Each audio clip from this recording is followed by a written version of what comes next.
I'm calling the meeting to order. I would just like to mention that in accordance with our routine motion, I'm informing the committee that all witnesses have completed technical tests. Thank you very much to the witnesses for that. Many of the witnesses are already familiar with the way we operate when there's a virtual component. Essentially, if you could keep your mic off on mute until you happen to be speaking.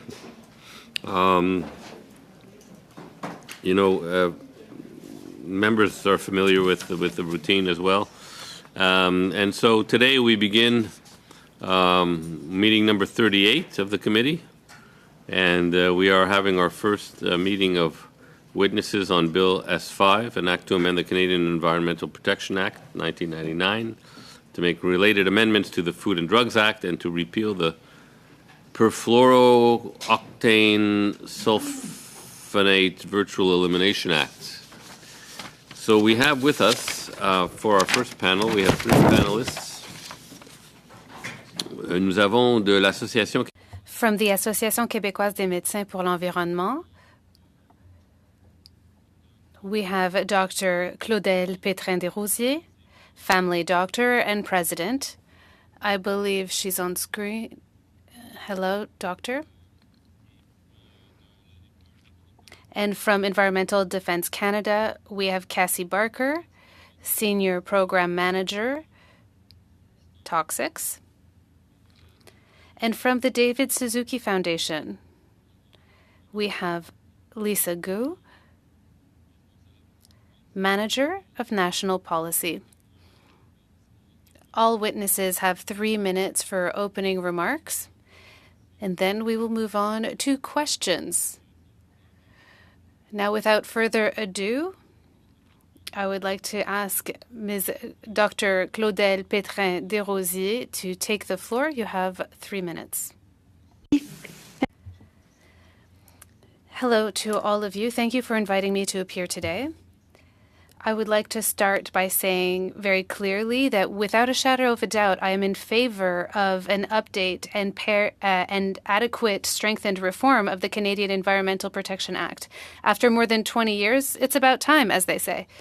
I'm a family physician in Hochelaga Maisonneuve, a neighborhood in Montreal that's known for being economically underprivileged. Historically, this area of the city has been exposed to higher levels of air pollution than elsewhere, and this has been going on for decades. Today still, the health of residents in this area is endangered by industrial projects, a lack of greenery, and heat islands stemming from poor urban planning. I'm talking to you about this because I believe that a modernized CEPA will, with a strong legislative framework to assess and control toxic substances, including greenhouse gases, would help me every day to protect the health of my patients, but also to protect the health of people across Canada. From an equity perspective, an environmental justice strategy must be incorporated into CEPA, and we are making some proposals in this regard. Between climate change, which are recognized as the greatest threat to human health in the 21st century, the decline of biodiversity, which is associated to an increased risk of pandemics, and rising pollution levels, the right to a healthy environment must be a real collective priority. We cannot be partisan on this issue. Moreover, COP27 just came to a close in Egypt.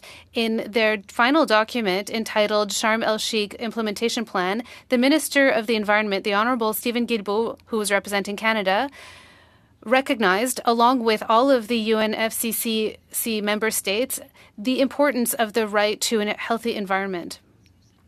If we're ready to do this on the global stage, it is time to do it here in Canada. To that end, we need to strengthen the implementation framework supporting the right to a healthy environment in our own Bill S5, and we are proposing amendments to that bill. Over the last few years, scientific knowledge about various forms of pollution has increased. In Canada alone, we know that pollution causes over 15,000 premature deaths and costs us $120 billion every year. Air pollution is toxic to just about every organ of the body at every stage of our life. It touches the heart, the brain, the lungs, kidneys, and more. We can stem the tide on this. A reformed SEPA must therefore recognize the right to a healthy environment by incorporating the highest degree of air quality in terms of standards. Strong language for protection and prevention in Bill S5 is therefore necessary. I want to be clear. By supporting the amendments proposed in our briefing note to strengthen Bill S5 and thus adequately reform SEPA, you have the potential to significantly improve the lives of thousands of people here in Canada. This is a privilege, but it's also a responsibility. We made the mistake of waiting more than 2 decades before revisiting this legislation, and we can no longer afford to wait. Thank you. Thank you very much. Thank you, Dr. Pétrin-Desrosiers. I want to mention that Mr. Benson is replacing Mr. Kitchen, and Mr. Moras is here replacing Mr. Deltel. And I'd also like to remind you that we started 20 minutes late, and I intend to continue until 10 to 6. We have the room until 6 p.m., but we will stop at 5:55. We're now moving on to Ms. Barker. À vous la parole. You have the floor for 3 minutes. Bonjour et merci. Thank you, ENVI members. I'm Cassie Barker, Senior Program Manager of the Toxics Program at Environmental Defense. My colleagues and I appreciate this opportunity to appear before this committee and to work together to strengthen this bill. SEPA is essential to human and environmental health, and it provides the government the authority to act on urgent mandates such as reducing climate-changing greenhouse gases and banning single-use plastics. S5 is a starting point, and it requires changes to make it a stronger, more rigorous reform of the sections of SEPA that are up for review. Our proposed amendments will help the government clarify and focus their ambition on securing environmental rights and improving chemicals management.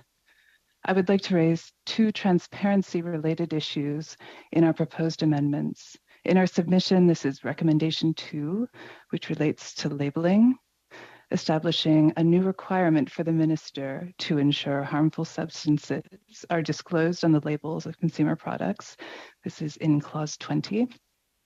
And recommendation 8, which relates to confidential business information, requiring reasons to accompany a request and put the onus on the requesting party to demonstrate the necessity for confidentiality. This is clause 50 sub 2. And also mandate disclosure of the names of substances and organisms when in the public interest, such as when permits, conditions, notices, or prohibitions apply, and that is in clause 53. So first on transparency and labeling. People in Canada currently have limited access to information regarding the chemicals found in many products, some of which lead to harmful exposures with potentially serious health and environmental effects. Without complete ingredient labels, information about exposures is unknown. Ingredient disclosures can drive product reformulation, safer substitution, and market reform. Providing information on the hazardous substances in products ensures greater transparency and facilitates the consumer's right to know. Product companies are already complying with disclosure, transparency, and labeling requirements in other jurisdictions, such as the EU and in the US, including California. Government has a duty to uphold health protection, illness prevention, and environmental justice. Mandatory labeling must include the presence of substances that have been determined to be toxic or are suspected of being capable of becoming toxic in order to be effective. Second, we can set a higher bar for confidentiality claims in order to expand public access to data about environmental and health risks. We respectfully request your support for these amendments and look forward to future opportunities to improve SEPA to more fully realize its vision of precaution and protection. Thank you. Thank you very much. 3 minutes on the dot. Well timed. Ms. Gu from the David Suzuki Foundation, the floor is yours. Thank you, Mr. Chair. It's truly an honor to appear on this first panel on Bill S5. This bill has been a long time coming. I was on maternity leave when this committee initiated the review of SEPA, and we just celebrated my son's 7th birthday. ENVI made 87 recommendations for strengthening SEPA. The bill in front of you doesn't address nearly all of them, but it does propose long overdue updates to Canada's legislative framework for assessing and controlling toxic substances, and it would recognize the right to a healthy environment for the first time in federal law. I will focus my remarks on the latter, but would be happy to answer questions about any of the recommendations in our joint brief. There are only a handful of countries in the world that do not recognize the right to a healthy environment in law, and sadly, Canada is one of them. S5 would change this, creating a duty for the government to protect the right of every individual in Canada to a healthy environment within the scope of SEPA, and laying the groundwork for a framework to implement that right. This will help align SEPA with the UN resolution recognizing the right to a healthy environment, which passed unanimously at the most recent General Assembly, and the COP27 cover text calling on parties to respect, promote, and consider their respective obligations on human rights when taking action to address climate change. Incorporating the right to a healthy environment in SEPA will be an historic development in Canadian law, so it's important to get it right. A crucial Senate amendment fixed problematic language in the formulation of the right in the original bill, but there's a corresponding change that needs to be made to the requirements for the implementation framework. The legislation should not presuppose that consideration of social, health, scientific, and economic factors will always justify limiting the right. Second, we recommend an explicit requirement for the implementation framework to specify how the right to a healthy environment will be upheld in relation to substance assessments and enforcing ambient air quality standards. This would provide a measure of certainty in the law that the framework will address these two critical SEPA responsibilities, where we see real opportunity for the right to a healthy environment to drive results on the ground and save lives.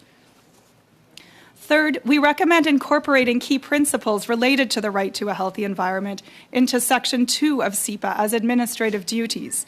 Bill S5 sets out the principles of environmental justice, non-regression, and intergenerational equity in relation to the right to a healthy environment implementation framework, but does not require these principles to be upheld, only considered. Reinforcing these principles as duties in Section 2 would give them greater force and ensure they are applied consistently throughout the Act. Before I close, I want to recognize the many individuals who have passionately and persistently called for Canada to recognize the right to a healthy environment in law. Some of them are your constituents, and you've probably heard from them. We hope you will rise to the occasion and pass a SEPA modernization bill that all Canadians can be proud of. Thank you.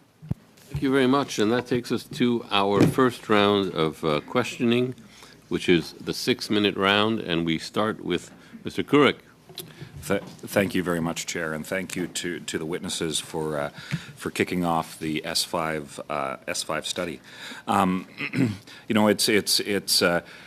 It's an important series of subjects that are addressed in Bill S5, and I would just note, it's unfortunate that a motion passed recently by this committee limits some of the important debate that I certainly believe needs to be taken into account in relation to a subject that's as important with this. So I'd ask all three witnesses, specifically, do they feel that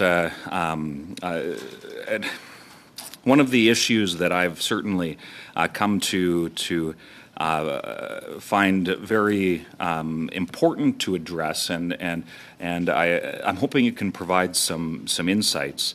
So I'll go through each of the witnesses, but the interactions between the federal and provincial governments, how jurisdictions need to cooperate when coming to address something as important as the environment. So I'll start with Ms. Is it Guy? My apologies, in the room here, and then I'll move to our online witnesses. But that relationship between the provincial and federal jurisdiction, and how you see that either being addressed or not being addressed in Bill S5. Thanks for the question. I mean, it's a very big and eternal question, I guess, in environmental governance in Canada. Possibly the subject for another committee study. this bill, Bill S5, is a package of amendments to SEPA, and the federal jurisdiction under the Canadian Environmental Protection Act has been examined and upheld by the Supreme Court of Canada. So I think, within the range of topics we're addressing today, it's clear that we're discussing the federal responsibility jurisdiction under SEPA. And I see Ms. Barker is the next on the screen that I can see. Would you like to address this, the interplay between federal and provincial jurisdiction, and how you see that and interpret that through the bill we have before us? Well, I would add that in cases where the provinces are seeking to take leadership on these issues, industry has repeatedly requested that the federal government take leadership on toxics. And I think this is an opportunity for this committee to respond to that call and take a strong progressive view on how we manage chemicals in this country, and to really follow the requests that are being made by industry to see this federal leadership take place, and really to support the provinces in their efforts as well. Thank you. And to our final witness, would you have anything that you'd like to add on that? Je m'aligne avec les commentaires faits. I'm aligned with the comments that my colleagues have just made. If SEPA reform is an opportunity for us to demonstrate leadership and to help the Canadians' health, we have to seize this opportunity. Everyone has the right to live in a healthy environment. So those are my comments on that question. Thank you very much, and Chair. About 2 minutes.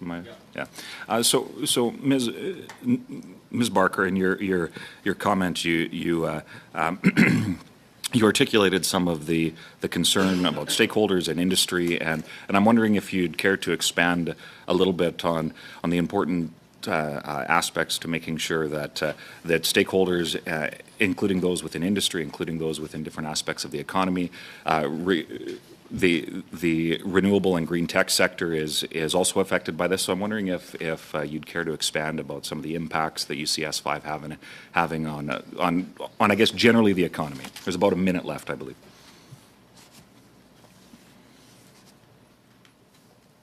I would say that you're correct in that this is indeed an opportunity for many sectors in Canada to have the playing field, addressed so that their efforts towards cleaning up their own supply chain are acknowledged and supported by this government. I think that we have industry supporting this legislation that we've heard from repeatedly. So I think that there is definitely an opportunity for us to capitalize on a cleaner, greener economy. And I would say that having strong rules that enable that cleaner, green economy as part of S5 and SEPA does nothing but move us faster and in a more clear fashion towards that future. Thanks.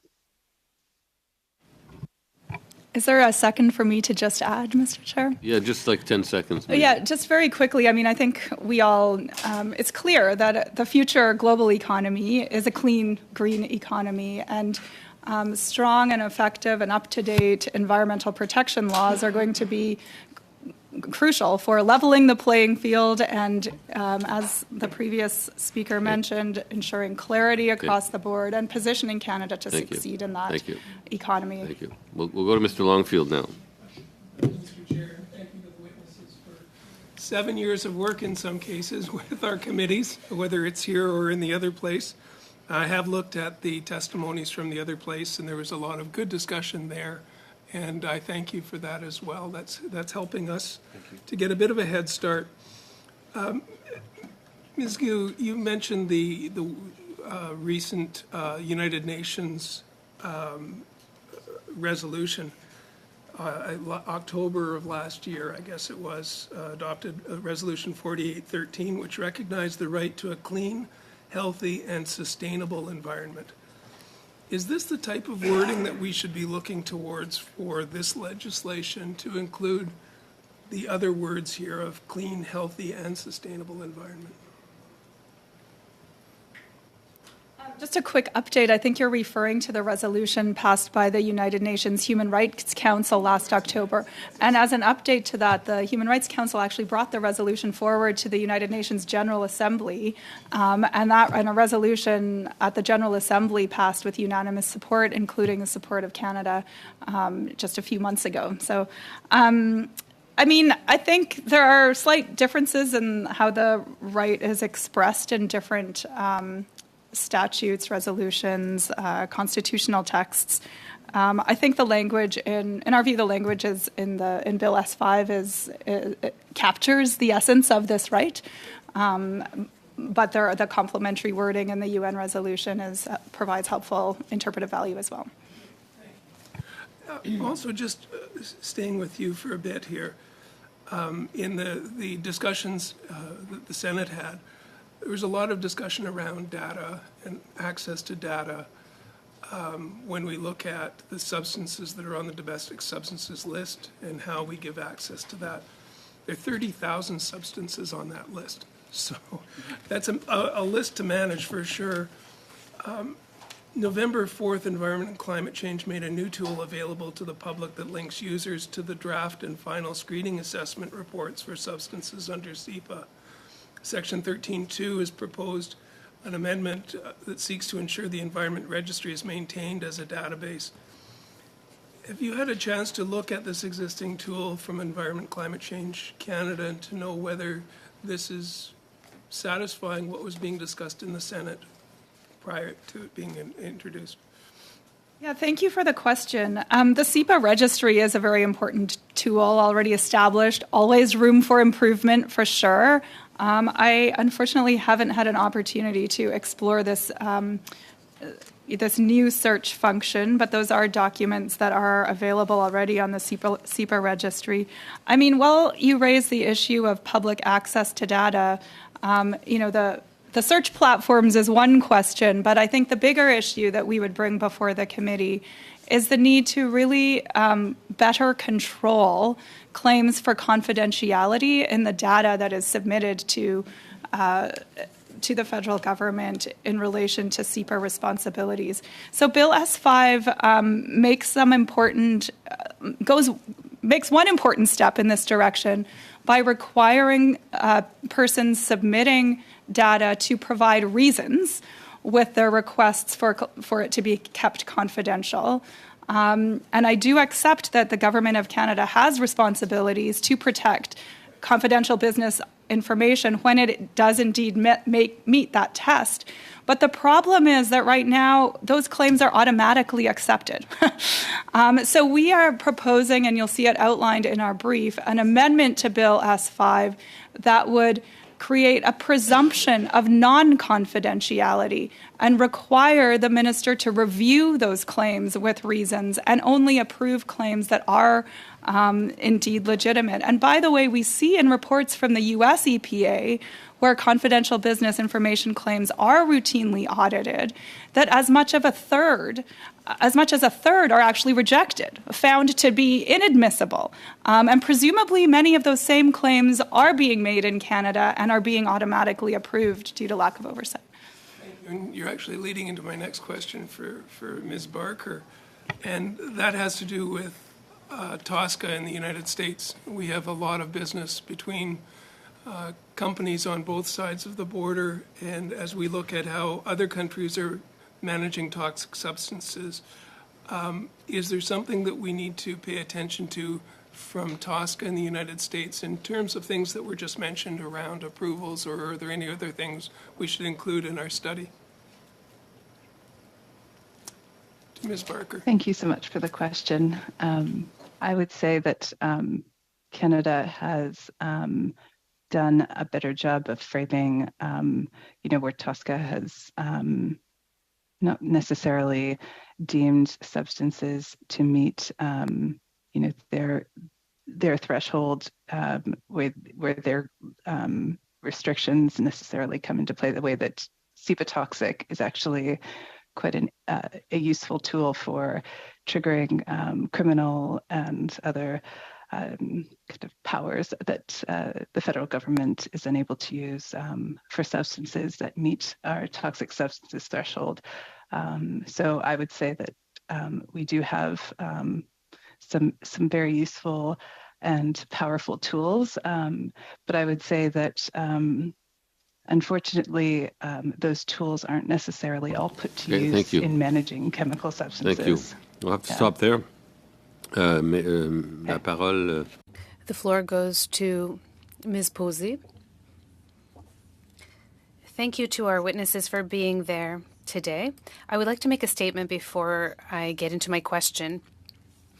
I haven't been working on this file for 7 years, but I have to say that I have invested a lot of energy into it. I've spoken about it to Mr. Wheeler, to the minister. I've participated in Zoom meetings with officials so that I could truly understand the bill. I've had meetings with organizations, but the motion that was adopted last week is so contemptuous towards the work that all of my assistant have done and the work that I have done. I wanted to say it. I think that this is a situation that I do not approve of, and I wanted to take advantage of this first meeting to let it be known to all of the people who are watching from home that our time was limited, the deadlines were accelerated, and if we are not able to produce an act that protects the environment and the health of our citizens, I will say that it is because of this desire to cut short the process in service of our citizens.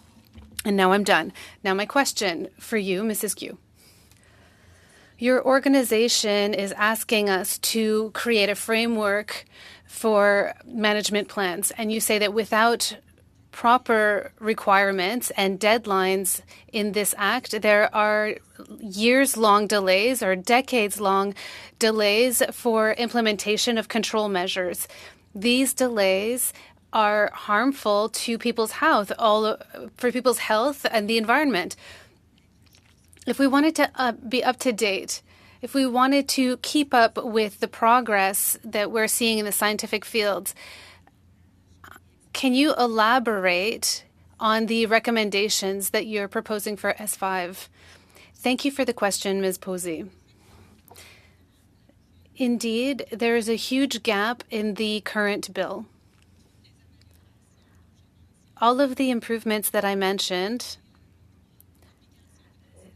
the obligation to consider and respect the right to a healthy environment, and the other measures proposed in the bill rest on the decision about a substance and whether or not it's toxic and how that substance is managed.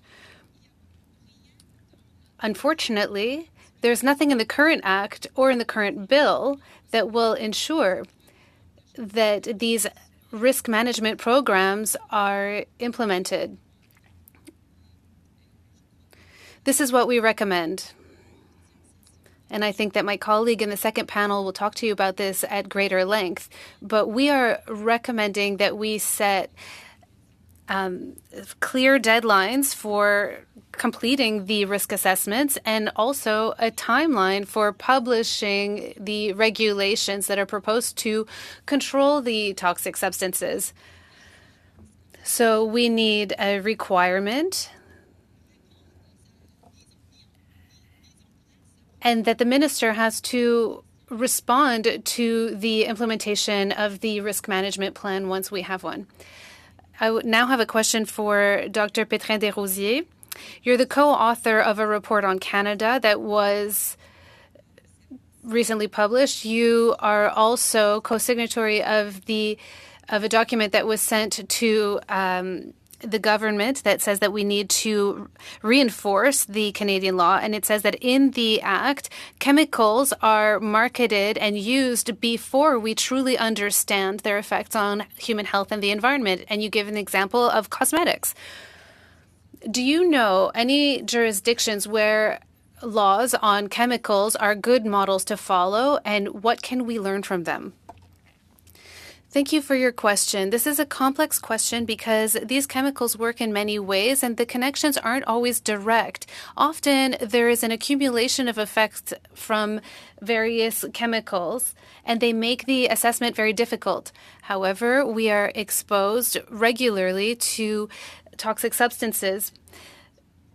When SIPA was created in the late 90s, or at least the last version of it, we knew very little about endocrine disruptors. But we've gained a lot of knowledge in the last years. So, for example, France is giving a good example. They have active and proactive regulation for endocrine disruptors. This is close to my expertise with health, but in France, there are now regulations on the exposure to endocrine disruptors in health services.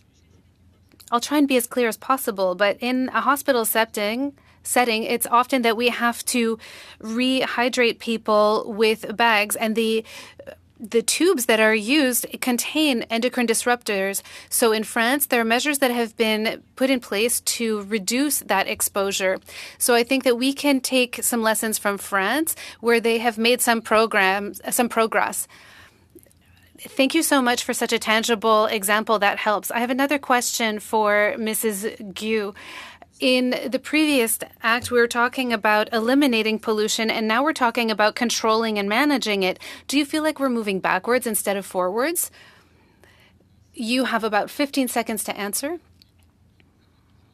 But you can also respond to any of the questions that are put to you at a later time. Go ahead. Very quickly, the bill reformulates these requirements. We see some proposals as a good thing. Unfortunately, I don't have the French word, but the term in English is priority on prohibition for certain toxic substances, including carcinogens and reproductive toxins. Ms. Collins. Thank you, Mr. Chair. And my first question is to Ms. Gu. I appreciated your comments on the right to a healthy environment. I think many Canadians were worried with the limitations that the government put on the right to a healthy environment in the bill, and it's part of why the amendments made by the Senate are so crucial. Now, you're proposing some other amendments to strengthen it, and you had raised concerns about how the bill sets out consideration of relevant factors in the right to a healthy environment. Can you talk a little bit about the importance of the recommendation you're recommending? And then in addition to that, you'd also put forward a recommendation on an amendment for establishing principles of environmental justice, non-regression, and intergenerational equity. And can you explain to the committee also the crucial nature of these principles? Thank you for the question. The bill S5 in the section related to the implementation framework for the right to a healthy environment requires that the framework elaborate on the reasonable limits to which that right is subject, resulting from the consideration of relevant factors, including social, health, scientific, and economic factors. The amendment, we're proposing an amendment to this section because it's a mistake to consider that relevant factors would be relevant only in terms of limiting the right. If these factors are relevant, they should be relevant. It should be acknowledged that they are relevant more broadly. And the law needs to allow for consideration of those factors to justify, in some cases, the full application of the right, or even the expansion of the right, not only its limitations. So we would suggest an amendment to reword that section to require relevant factors to be considered in interpreting and applying that right and in determining any reasonable limits to which it is subject.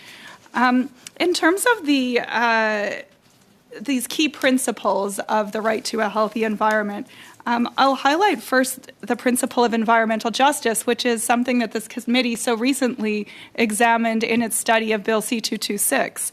And I'll read for you again the definition that the U.S. Office of Environmental Justice offers. Environmental justice is the fair treatment and meaningful involvement of all people, regardless of race, color, national origin, or income, with respect to the development, implementation, and enforcement of environmental laws, regulations, and policies. This goal will be achieved when everyone enjoys the same degree of protection from environmental and health hazards and equal access to the decision-making processes to have a healthy environment in which to live, learn, and work. So in our view, again, this key principle needs to be established as a duty to be upheld throughout in the administration of the whole Act, not only considered in relation to that implementation framework, which at the end of the day will live as a policy document outside the Act.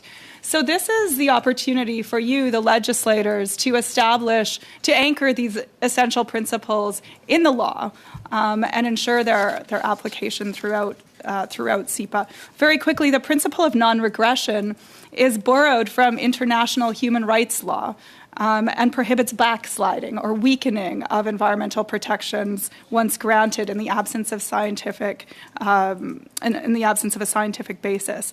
And the principle of intergenerational equity simply requires fairness among generations in the use and conservation of ecosystems and natural resources. I hope that's helpful. Thank you so much. Yeah, it seems very clear that these three principles need to be put into the legislation as duties.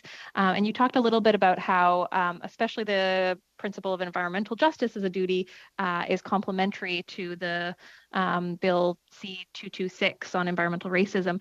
I think for both of these bills, it speaks also to the need for a separate Office of Environmental Justice to help carry out this work. And I'm curious about your opinions on that. Yes, thank you very much for the question. And I would refer the committee members to the recommendation of the Green Budget Coalition for funding a high-level Office of Environmental Justice modeled after that which exists in the U.S. and has existed for several decades, in fact, launched by President Bush Sr. and having stood the test of time across multiple administrations from both parties in the U.S. It will be this getting CEPA modernization right is the task in front of you today. After this bill passes, hopefully before my son's next birthday, it will also be essential to ensure capacity for fully implementing these requirements. Thank you so much. And when it comes to enforceability of the right to a healthy environment, we know that Section 222 hasn't been opened up, but if a citizen enforcement mechanism isn't fixed, what do you see as the barriers to really implementing this right? Thank you. And I'm sorry that I'm kind of losing my voice here.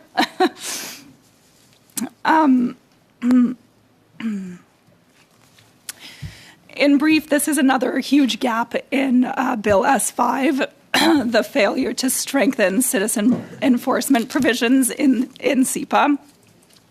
And we would urge the committee to look to that at the earliest opportunity.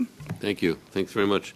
Okay, we'll go to the second round. I'm going to chop off 20% for everybody so that we can have enough time for the next panel. So we're talking 4 minutes, 4 minutes, 2 minutes, 2 minutes, 4 minutes, 4 minutes. So we'll start with Mr. Couric. I would cede my time to Madame Posey. Alors, merci beaucoup. Thank you very much. Dr. Pétrin-Desrosiers, I'd like to go to you again. You have studied climate change and its impact on health. Unfortunately, climate change is not going in the right direction. How can we attack the shortcomings in the Act now? What can we do now? I insist on that element. Well, first, it's never too late to act to protect the environment and to prevent mortality, death, and health problems. We've been waiting for this reform for eons, and it's time to do it. It states it in the Act that it should be reviewed regularly, and we missed this for the last years. we know that all delayed action, whether it's the fighting the loss of biodiversity, climate change, etc., is connected to disastrous effects on human health. But we do know that acting in favor of the environment is associated with public health advantages. For example, we've studied the loss of revenues, economic costs of climate change. But we have to think also of the advantages that we can bring to human health through positive action in the environment. There's a lot to be gained. I quoted a figure earlier, but atmospheric pollution in Canada costs us $120 billion every year. In Quebec, it's equivalent to $30 billion per year. With better regulation of our air quality standards, we could save this money and reinvest it elsewhere. And not only would we reinvest it elsewhere, our citizens will be more healthy and engaged in their community. And I think this is an opportunity to seize ASAP. What would be an example of a stricter provision in this act? We could integrate notions on inaudible to the interpreter. Our understanding of various polluting agents and their interactions can help us set standards for Canada that are sufficient and that follow the best standards, for example, those set by the WHO. These standards can be established, but we also have to enforce them. And that's why we have to integrate them in the Act and to make sure that there are measures to enforce them. And then also to make sure that there are consequences if these standards are not respected by major players. Thank you very much. I would like to ask another question to Ms. Gu. The lawyers from the Canadian Environmental Law Association speak about definitions that would clarify some notions and reduce the argumentation about some dispositions. Do you agree with this process? Yes, I think this proposal is interesting. But at the same time, details are very important. When we talk about definitions, it's important to define key terms. This brings clarity to everyone. But a definition that is too restrictive can also limit the application of the terms within the Act. So we have to be very careful about the details. I'll add this as well. Some terms are generally understood in common parlance, so I don't know that we have so much opportunity to misunderstand their meaning. Ms. Posey, would you like to have your 2 minutes back to continue? Why not, Mr. Chair? I have a question for Ms. Barker. You say that Canada is lagging behind with regards to labeling. You've mentioned solutions that would help protect citizens' rights.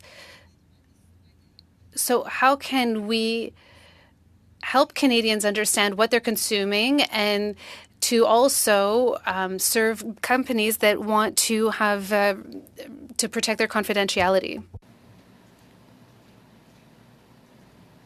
Merci beaucoup. Thank you for the question. I would say that we are not talking about eliminating confidentiality. Canada has a very comprehensive regime for managing the confidentiality of the data that is provided to them by applicants in their process for chemicals assessments and management. What we are seeking and what the government broadly is seeking in its own policy lab process is transparency and looking for models of how to bring forward supply chain transparency.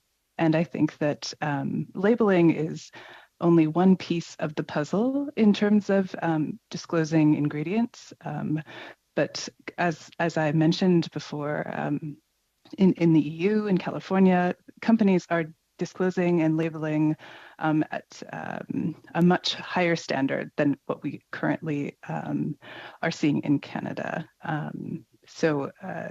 We also heard from our colleague, Dr. Petrine Desrosiers, about endocrine disrupting substances and the leadership that other jurisdictions are taking to ensure that people are able to, if possible, avoid exposures during critical windows of development. Merci, on doit s'arrêter là. We have to stop there and move on with Ms. Taylor-Roy.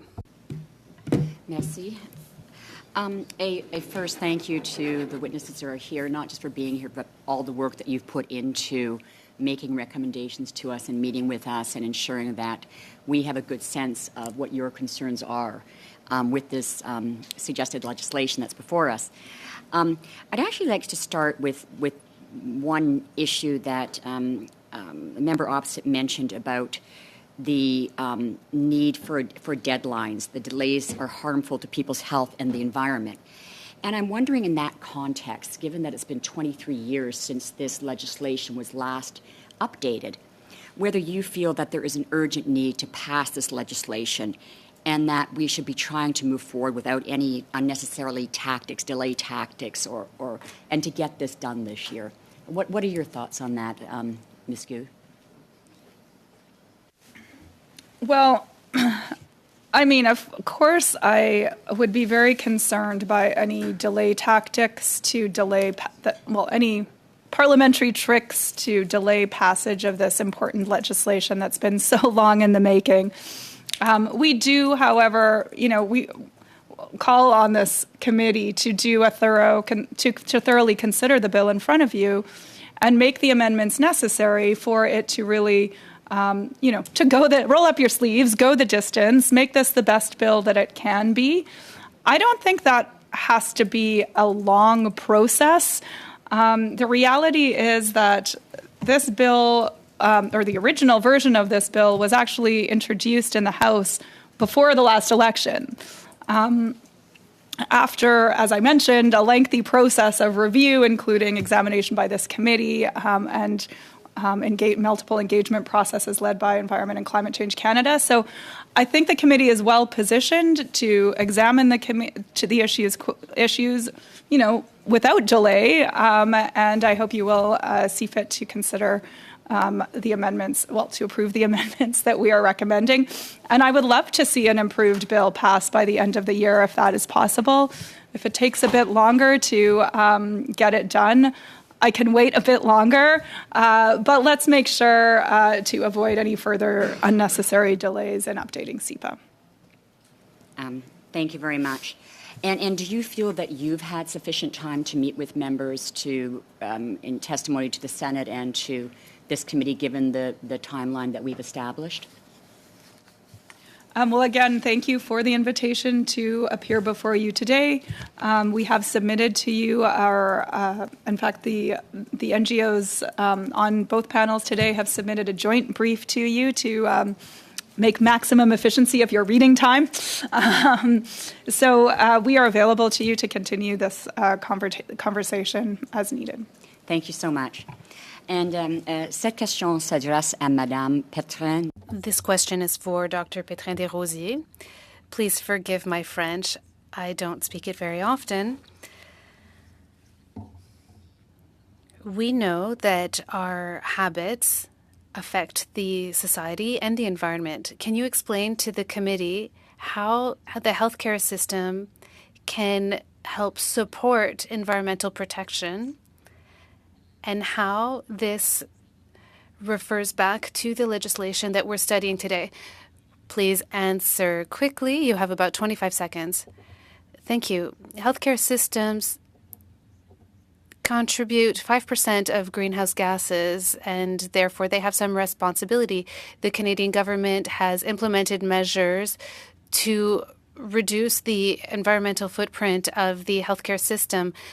But beyond that, within the healthcare system, people are often exposed to toxic substances like endocrine disruptors. So there is a link to be made between the SEPA and regulating these substances to reduce the footprint and the impact on patients within the system. Ms. Collins, you have 2 minutes. Thank you, Mr. Chair. And my next questions are for Ms. Barker. Thanks so much for your remarks and for your recommendations on labeling. It seems really clear that what the government has proposed on labeling in S5 falls short. And so can you speak a bit more about the importance of the right to know what's in the products that we use for consumers, for workers, for individuals who are particularly vulnerable or particularly at risk, and how you see product labeling as supporting a right to a healthy environment? Yeah, I agree. A right to know is fundamental. And I think that, we're talking about people who are burdened with multiple sources, cumulative impacts of multiple product-based exposures, and their own attempts to manage those exposures. This labeling would be the absolute floor to support their ability to do that. And I think that what we do know is that labeling enables product reformulation, in that when forced to label hazardous ingredients, companies will reformulate their products, which kind of takes the burden off of the individual to when products are cleaner and when products contain less hazardous ingredients, people who aren't able to, because of their own socioeconomic status, who aren't able to make choices for cleaner, greener products. This would make a much more equitable playing field for people who would like to make better choices, cleaner choices for their family, but are unable to do so. And I would say that in addition, the right to healthy environment piece that you were talking about in terms of labeling and right to know is again very much an absolutely basic piece of transparency when we are purchasing products. Our ability to know what's in those products shouldn't be in question. Thank you. Mr. McLean for 4 minutes. Thank you, Mr. Chair. And let me congratulate the witnesses on being here today. I'm going to ask Ms. Gue some questions. First of all, Ms. Gue, you testified here today that Canada is one of the only countries without legislative or constitutional recognition of the right to a healthy environment.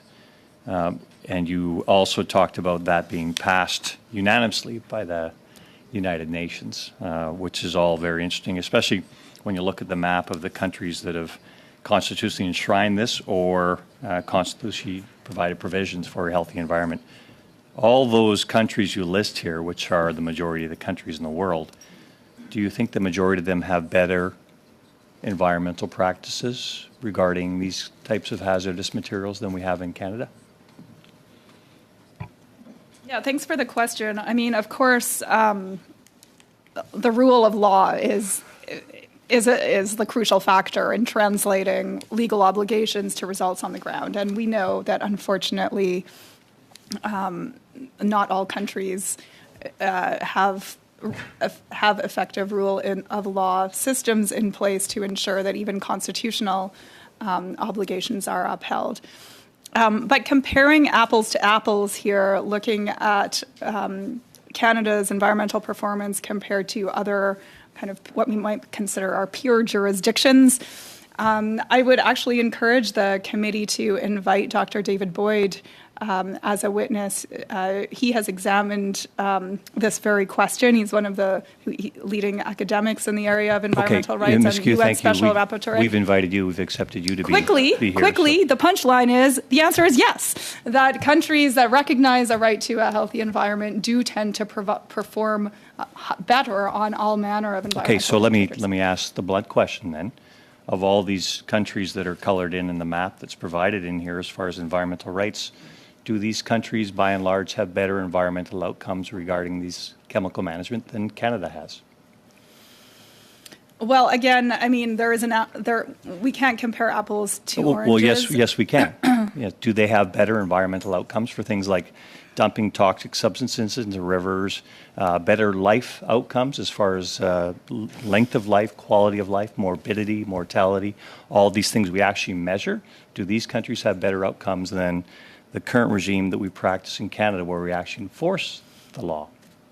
Yeah, and thank you for that last. That last bit is key and relates also to the question that MP Collins raised earlier, that it is important to upgrade the law, and it's important to ensure capacity to implement these new requirements. And without that missing ingredient, it will not make a difference. And we see that being the truth, the reality on the ground in some other countries. My understanding of Dr. Boyd's research is that comparing Canada to peer jurisdictions, where the rule of law is upheld, that yes, countries that recognize the right to a healthy environment do tend to perform higher on all manner of environmental indicators. Okay, thank you. And I would hope for the same outcome in Canada. I don't see the same outcomes environmentally in almost every one of these countries that's on this list, as far as their monitoring environment, as far as their mortality. Most of these people die and have much shorter lifespans than Canadians have. And most of these people have less fulsome lives from a health perspective than Canadians have. So, I do challenge your answer there, because I don't think it's fulsome. Would you like to be more clear? Yeah, I think the member countries of the European Union are probably the most relevant examples that I could point you to, and I don't think you would find the same conclusion. Okay, Ms. Thompson, performance.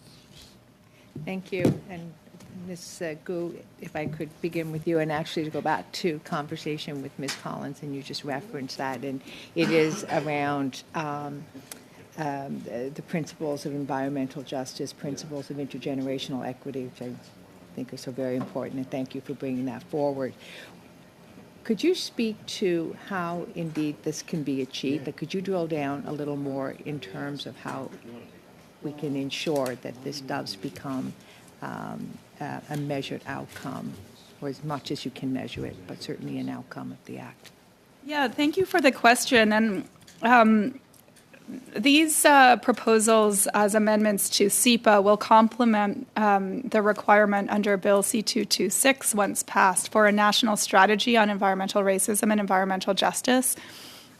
A key aspect of, one of these key principles, the principle of environmental justice, a key principle of the right to a healthy environment, requires that environmental policy, the integration of a human rights lens into environmental decision making, to ensure that environmental protections protect every Canadian. And this has been a blind spot in Canadian environmental law. And in the absence of these clear requirements, what we see is that sometimes policies are set, risks are assessed based on outcomes for the general population, which is one important assessment, but it can mask particular risks to particular communities or individuals, and too often those are also economically disadvantaged communities, racialized communities, groups of people who also lack power in the decision-making process. So this integrating a human rights lens into environmental decision-making, as Bill S-5 proposes, will force a bit of a paradigm shift here. And it's important that this bill does require the development of a framework about exactly how to implement that in the SEPA decision-making, because it's a muscle that isn't being flexed right now. But it will be such an important update to the Canadian Environmental Protection Act. And I think that this will needs to become the new way needs to be part of decision-making across the board. But SEPA is a very good place to start. Thank you. And for the record, would you explain for the committee what the term vulnerable environment references? That term was added through an amendment that Senator McCallum introduced in the Senate. And I think I would invite you to seek her views on her intentions behind that amendment. How does government ensure that the additional transparency measures in C5 for corporations doesn't divert their attention towards reporting instead of actually doing the work necessary to avoid harm, actually doing the risk management?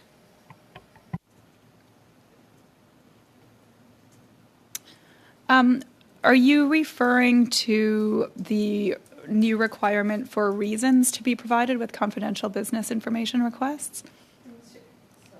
Certainly, but I think in general, so just Okay. across the bill, how is it that we really make it detailed enough, and certainly in go 10 in seconds, writing please. after, but detailed enough, right, that there's meat there in 10 reporting. seconds. I mean, just very briefly, seeing the chair raise the red flag here, that, I mean, if we find ourselves in a position where the volume of toxic chemicals on the market makes it impossible to thoroughly assess, monitor, report on exposure to them, then we have a problem. Okay. Yeah. Got to stop there. Thank you to the witnesses for a very interesting discussion to kick off our study. We'll now take a break and go on to our second panel. But thanks again. It was very enlightening. Merci. Thank you.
We'll get going with our next panel, which includes from the Canadian Association of Physicians for the Environment, Dr. Jane MacArthur, Director Toxics Program, and Melissa Daniels, Manager Toxics Program. We have from Dow Chemical, Mr. Scott Thurlow, a Senior Advisor Government Affairs. He's no stranger to this committee.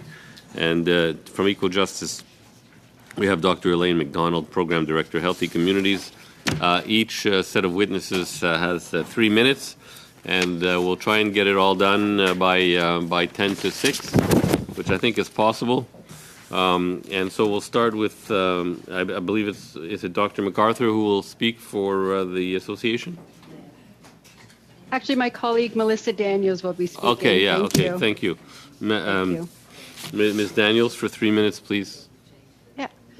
Thank you for inviting me today as a witness. I'm joined by Dr. Jane MacArthur, CAPE's Toxic Program Director. I'm a member of the Athabasca Chippewa First Nation, a community downstream from the Athabasca tar sands, and I'd like to acknowledge my presence on my homeland, Stenadea and Treaty 8 territory. I have a background in nursing and represented my own First Nation as a lawyer to protect our homelands from environmental degradation caused by tar sands development. Today, I'm here to speak on why we need a strengthened SEPA.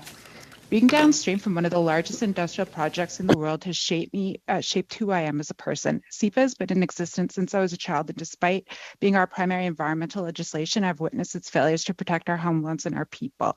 Indigenous communities have been unfairly burdened with a devastating legacy of toxic chemicals that pose a threat to our health and well-being. I'm haunted by the giant unlined tailings dams located beside the Athabasca River that house toxic compounds from the tar sands industry, which we have long suspected to be leaching into the river. There's not been a day in my adult life where I've not considered what will happen when one of or both of them finally breaches and contaminates one of my lifebloods, which is already experiencing critically low levels from massive industrial water withdrawals.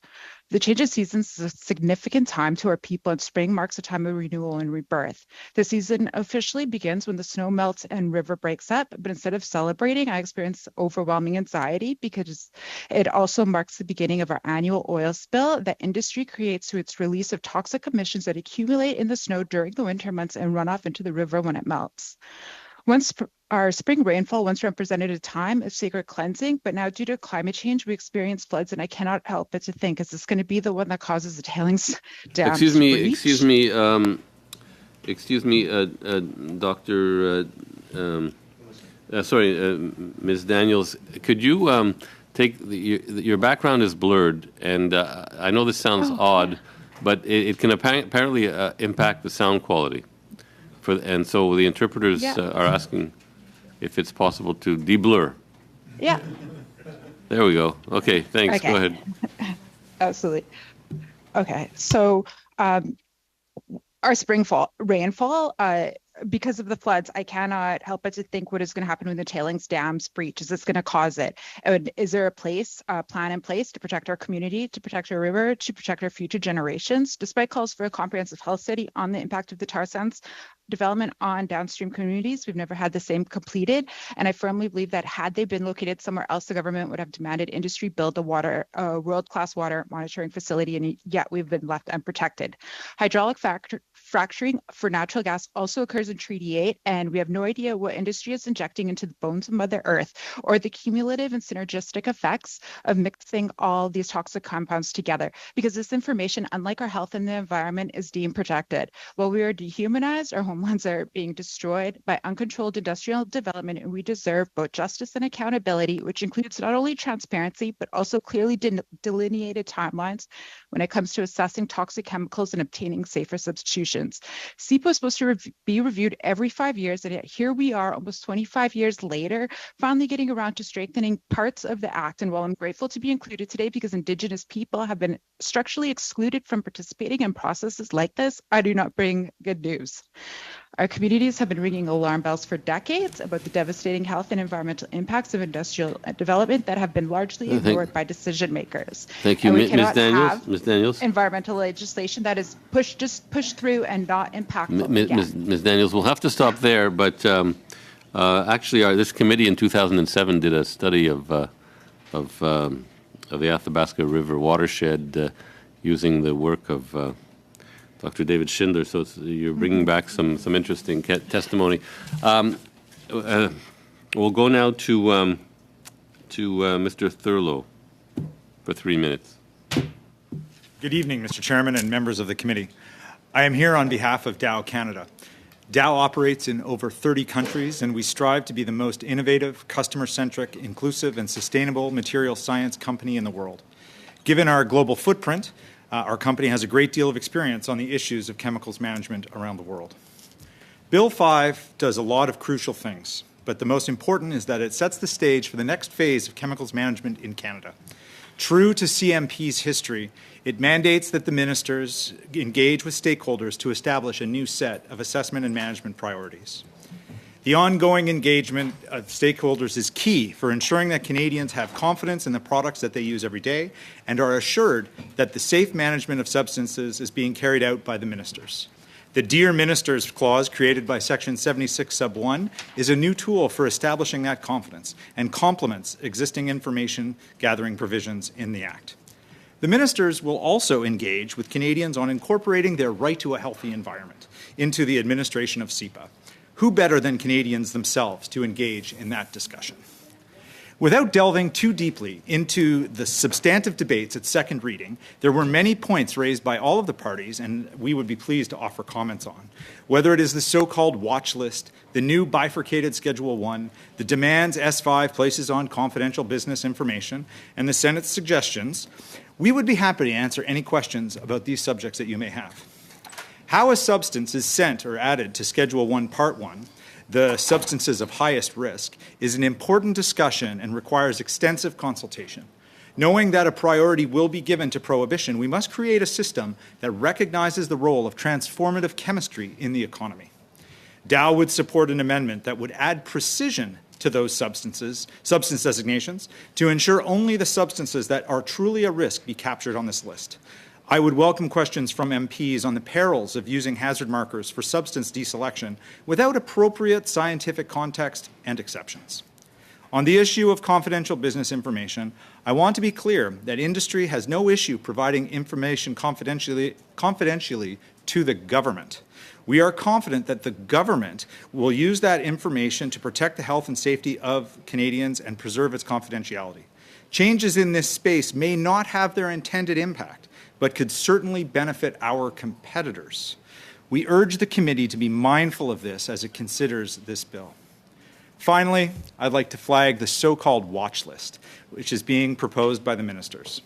It's redundant and a marked departure from the risk-based approach.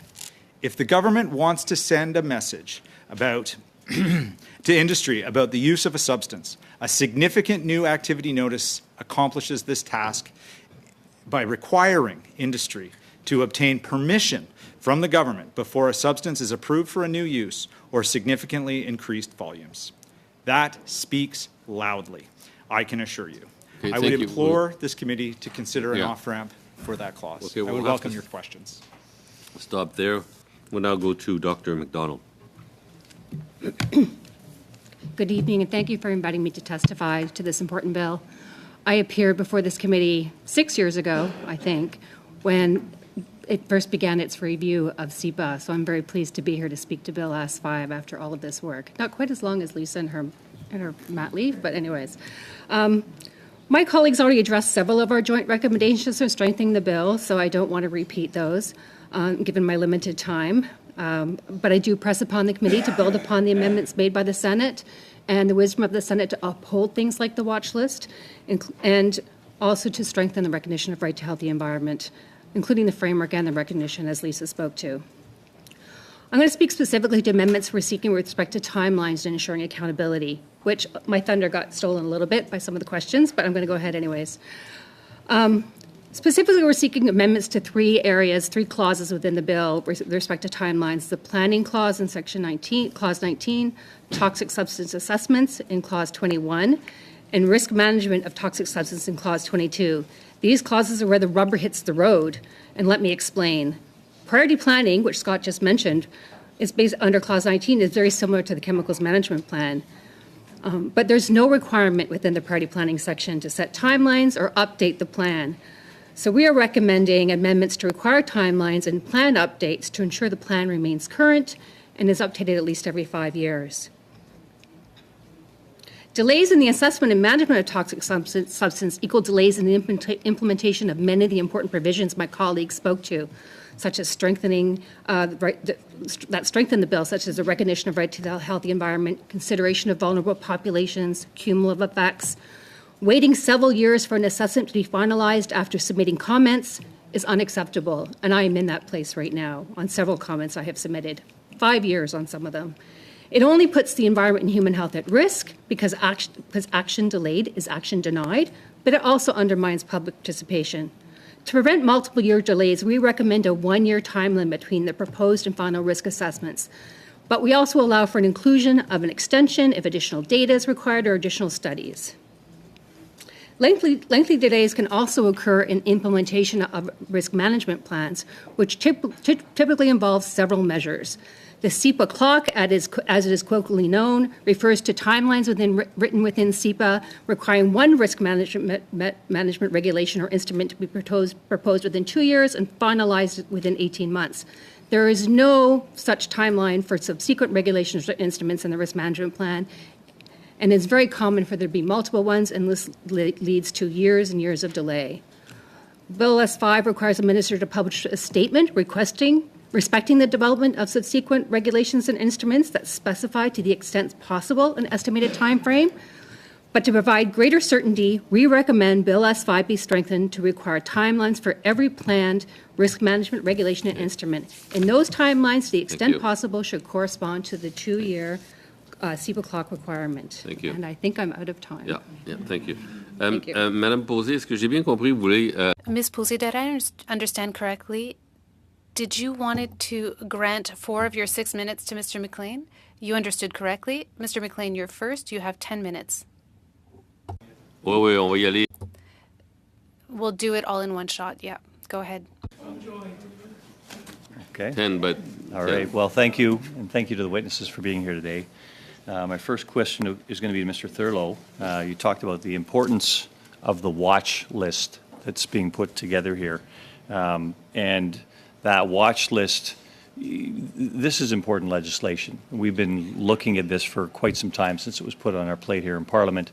And I can assure you, we have numerous interveners trying to say we need to meet with you to go over this.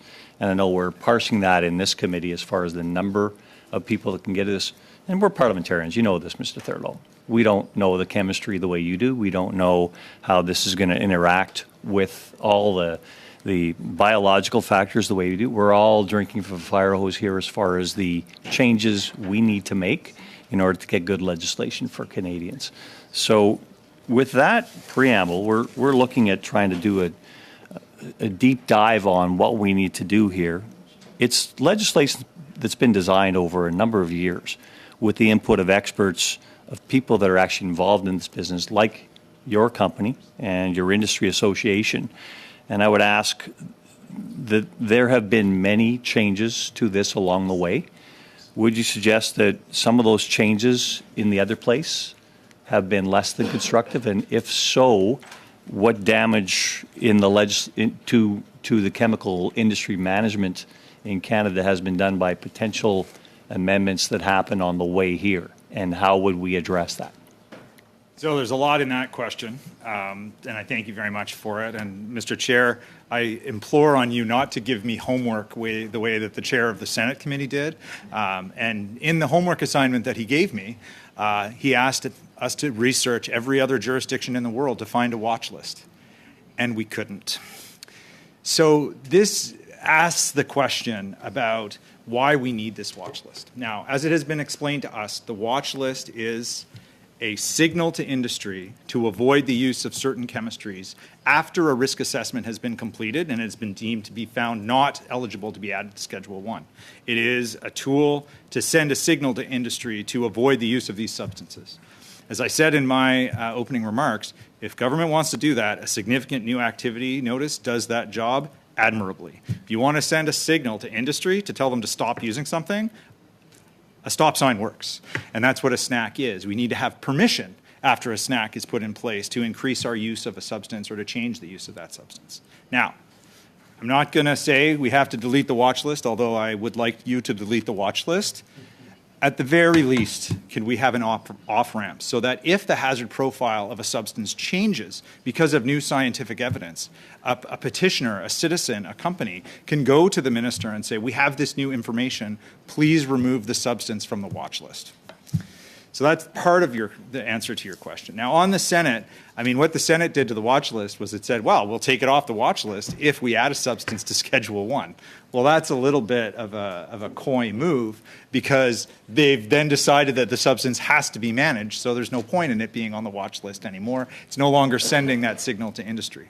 So an amendment on the other side of the ledger that allows a substance to get out of this proverbial parking lot, or I call it the defamation list, where it is proven in the future that the hazard profile that would end up on the watch list is reduced, would be very much appreciated.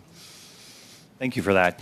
I've gone through the background on the bill, and there's some clauses that I'd like your input on here. Clause 53 adds new sections 317.1, 317.2 to list circumstances under which the Minister of the Environment may disclose the explicit chemical or biological name of a substance or the explicit biological name of a living organism, even if a request for confidentiality has been made. These include circumstances where, and it lists them. Is this at all a deterrent to business in your industry if confidentiality is going to be breached, potentially without even notification from the minister to the company in question? Is that something that exists only in Canada, and will it be a deterrent to business evolving in Canada? So, as originally drafted, Bill S5 has changes to the confidential business information provisions of CEPA. But those changes are changes that, provided the adequate notice is provided to the owners of that information and they have a right of reply, they're acceptable. Okay? There are other amendments that have been circulating about mandatory disclosures, about a public disclosure in advance of an approval. Those are the types of amendments that will really stop innovation. Those are the type of amendments that will not necessarily provide the public with any new useful information, but will absolutely provide our competitors with the useful information as we disclose this confidential business information. So I would warn the committee against those types of changes. And let me go further, because it also, there's a provision in here where the Minister of Health may disclose confidential business information to other government departments or other governments, international governments, I'm presuming, for the purpose of managing an environmental risk or to protect the environment. This disclosure may take place without notice to or the consent of the person to whose affairs the information relates. Is that going to cause an international problem for your company if they actually start doing their innovation and development here in Canada? So there's two ways of answering your question, and I'm going to use the way that makes the departments look good first, which is in the past, when there have been these questions about who holds confidential business information, they have bent over backwards to find the owners of that information to ensure that before they make a public disclosure of any kind, that the people who own that information have the opportunity to put up their hand and say, wait a second, this is or is not a good idea. This is still something that we believe to be that it's important to the business confidentiality of our company. How this particular clause operates in the future is going to depend on as much on our OECD partners and how they hold that information and how their access laws are designed. Our access to information laws are designed on a trilogy of acts, and when an access request is made for anyone's information, and there is a question about that confidential business information, the onus is on industry to prove to the government that they shouldn't disclose it if the government plans on disclosing it through an access to information request. And I've filled out thousands of those requests and replies, and I believe the government does a very good job at safeguarding that information. Another technical question here for your response to this committee. Clause 49.1 makes it an offense under CEPA to fail to notify a person to whom a substance or living organism on the domestic substance list is transferred of the responsibility to provide information to the minister. So an offense under CEPA, is that a criminal offense that's being passed on here? And what is the penalty for that criminal offense? So, unfortunately, that part of the statute will depend a lot on the discretion of the prosecuting lawyer. There is a very wide range of potential offenses under CEPA. It can include jail time. Thank you very much. I'm going to switch now to Ms. Daniels. Ms. Daniels, thank you very much for your testimony. We have gone through legislation here just recently in this committee, Bill 226, brought forward. It was a private member's bill on environmental racism. There are numerous parts of this bill that we're looking at today that, in my opinion, seem to overlap about the consideration of the effect on vulnerable populations, such as Indigenous populations, much of which you spoke to. Would you think that addressing it in this bill, that is an updating of a very important piece of legislation that government has, and having another bill is going to cause some confusion? Do we need to have two bills, would be my question to you, that address the same environmental racism or consideration of the effects on vulnerable populations? Hi, thank you for your question. I'm going to defer this question to my colleague Jane, as she was the one who testified on Bill C-226. Is she here? Okay. Hello again, Mr. McLean. Yes, I was here on Bill C-226. Thanks, Melissa. I think my colleague with the David Suzuki Foundation, Lisa Gu, actually spoke to this to some degree in the first panel, which is to say that we do believe that these pieces of legislation would be complementary. And I think part of it really is in the implementation and the establishment of how both of these pieces of legislation would be moving forward to address the problems of environmental injustice and environmental racism. One of the things that Bill C-226 lays out is very clearly around the problem specifically of environmental racism, where what we see with SEPA and Bill S-5 is a sort of a broader framework that recognizes that intersection of racism, but in the broader environmental justice framework and around vulnerabilized populations. So I think that these are complementary pieces and are both critical to our understanding. And if I may, we are coming to you as we're gonna have an intersection of environment and human health. Yeah, we're going to have to stop there. Thank you. Thank you, though, for your answer. Mr. Duguid, 6 minutes. Well, thank you, Mr. Chair, and I want to thank all of our witnesses for their excellent and interesting testimony today. I have two questions, and I think I'll ask them separately. And they deal with some of the points of tension in the bill, where I think there are legitimate views on all sides. The first, Ms. McDonald brought up the issue of timelines, and let's use the issue of timelines for assessment as one of our examples. Obviously, the need to assess a certain chemical quickly to protect the health of Canadians. On the other, and put pressure on the system to do that. And the other pressure is to do our assessments properly. So we're making sure that the research is robust and it is giving us all the information that we need to assess.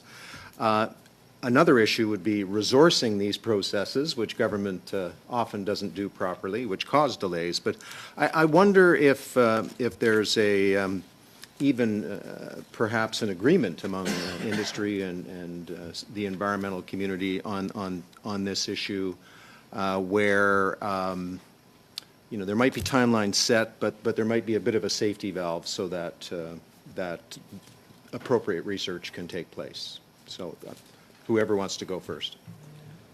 Just to explain the timelines recommendation, the timeline that we're frustrated by right now is that there's the lack of timeline between the proposed risk assessment being published. So most of the work has been done at that point. There's a proposed risk assessment that's published for public comment, and then finalizing that risk assessment. That is where there is a gap, and there is no timeline in SEPA. And our experience is, especially for what you might call more controversial substances, we've seen waits 5 years plus to see final assessments. And risk management can't start, and it still doesn't start for still years after that until the assessment is finalized and that substance is added to Schedule 1, and then they can move forward with doing instruments and regulations to manage the risk. So having this long period of gap between proposed and final is the real problem. And that's why we put in this, if there is the need for additional research that wasn't done at the proposed step in the draft risk assessment, we put in this opening to extend that 1 year timeline to allow for that, but that is the frustration we're dealing with. So don't take my word for it. Ask the Auditor General. The Auditor General, in reviewing the Chemicals Management Plan, said one of the key issues on the accountability and the confidence of Canadians was how long the process takes. Now, I know what some of those hurdles are. The Cabinet Directive on streamlining regulation, international trade obligations and notifying our partners about what instruments we're going to put in place. Elections slow down risk assessments as the machinery of government stops. And the timeline that you're talking about, 2006, 2008, 2011, there were more elections then than there was in Italy, I think, in Canada. So there are extraneous variables. Now, let's not exaggerate, Mr. Wow. It was close, but the machinery of government stops when the House is dissolved, and that really does slow things down. So the next area where I think there's a pretty wide divergence is the whole area of confidential business information. We want to protect innovation, IP. On the other hand, we want to be as transparent as possible, and if things that are being hidden that should be public, that is not a good thing. I wonder if there's some sort of sweet spot that where industry and the public would agree. Would it be possible? I mean, Mr. Thoreau, you mentioned you don't mind sharing information with the government. Could there be some sort of independent body or mechanism that would do these assessments? And then I wonder if the whole TISCA process I'm unfamiliar with, and are we ahead of the U.S. or behind? I'll answer the TSCA question first because it's an important one. TSCA is actually framed after the Canadian Environmental Protection Act. Barack Obama, who signed it into law after it passing through the U.S. Senate on a universal voice vote. So it's a bipartisan bill that was supported. Now, they're a little slower at assessing chemistries than Canada is. We've done 4,300 already, approximately, or we're on the end of doing 4,300. They'll get to that number in about 2130. So they're taking a much more deliberate approach. And again, that's their system, and it's a different system. Quick comment. I've got 45 seconds. What about some sort of independent? I don't see the need for that, quite frankly, and the reason for that is the government does a very good job at holding information in a confidential way. I am very comfortable on the confidential business information with the original language of S5 prior to it being introduced or prior to it being amended by the Senate. I just wanted to note that TSCA does require auditing of a certain proportion of confidential business information claims, and the audits that the US EPA has done has found up to a quarter of them don't meet the bar partially or fully. So that information, I've shared it. I think it's linked to in our brief, and it just demonstrates that Canada is behind the U.S. with respect to how they're handling CBI requests. I think that's an unfair assertion because when CBI becomes CBI is when somebody asks for it. So if the government's holding it until such a point that no one asks for it, it doesn't matter if it's CBI. Okay. It's when someone asks for things you don't know about. Well, maybe that's a homework assignment for both of you. No. Come up with a... Yeah, thank you, though. Very interesting discussion. We'll go to Madame Posé, who has 2 minutes. Nous avions un débat là. We were in the middle of a debate right there. My question is either for Ms. Daniels or for Ms. McCalter. I want to talk to you about microplastics. We know that there are many in the environment. Some are floating in the environment. We've heard about this phenomenon, but sometimes there are some less dense microplastics that get fractured and can be found in the human body. Why am I talking to you about this? It's because sometimes microplastics are, they appear on the list and some people hesitate as to their inclusion on their list. So I would like you to speak to us about the risks for human health related to microplastics.